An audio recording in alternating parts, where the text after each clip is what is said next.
Presidente da República encontrou o presidente do Parlamento do Reino Unido, onde remetem relação diplomática.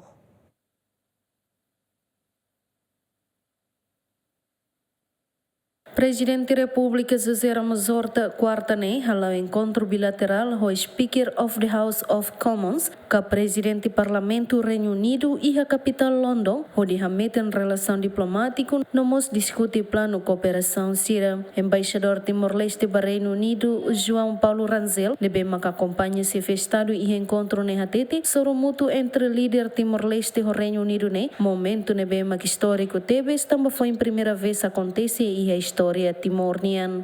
E a encontro ne discutimos com a relação bilaterais no diplomático, discute cooperação interparlamentares, nos discute situação política atual, nebe daudang ne nação barak preocupa. Em primeiro lugar, hoje é um momento histórico, um momento que é marcante vai ter na história a relação diplomática entre Reino Unido e Timor-Leste.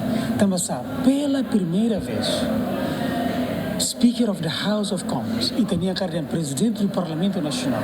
Foi boas-vindas oficiais do Estado, vai ter chefe do Estado, Dr. José Ramos Horta, que pela primeira vez acontece na história das relações diplomáticas. Portanto, um momento marcante, um momento importante vai ter a relação entre a rua. E durante a reunião, colheu sobre o assunto Barbara, atualmente tem a relação diplomática ao Reino Unido, colheu sobre questões bilaterais, colheu sobre questões de cooperação interparlamentares, vamos colher sobre assuntos que não com o mundo preocupa, assuntos que não com o mundo a caráter. Portanto, e a posição para que o Reino Unido o Timor-Leste concorda, comunga e hoidanei tareba futuro a cara, a metem lutar em relação.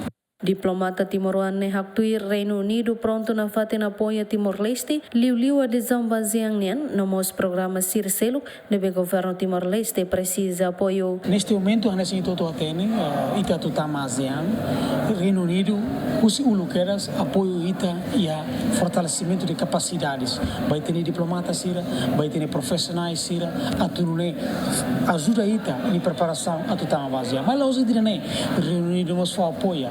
E tem a redução de problemas de malnutrição em Timor-Leste, se for apoio financeiro, vai ter e tem conta que for 1 milhão de libras, Lius e Unicef, que apoia, e tem o Ministério da Saúde, e lá os direm, o Loro neste momento, e a Nemos, e tem estudante de Lubuquira, deve que estuda ali o bolsa de estudo do Reino Unido. Portanto, e a cooperação bara que está halo, e Timor-Leste, mas for disponível de toma, se mas o Reino Unido precisa, Dr. Ramos Horta, e tem nem presente em Hato, que o Reino Unido conta o Timor-Leste em apoio, também Timor-Leste pronto para apoio para o Reino Unido, em qualquer aspecto, em promoção dos valores internacionais. E encontro ne Estado Timor-Leste mos hato agradece para o Reino Unido, também apoio na Timor-Leste durante ne liu emprega Timor-Wan sira, onde contribui para a economia e railaran, no mos Estado Timor-Leste, atu governo Reino Unido estabelece uma sira embaixada e hadili, equipa cobertura GMN.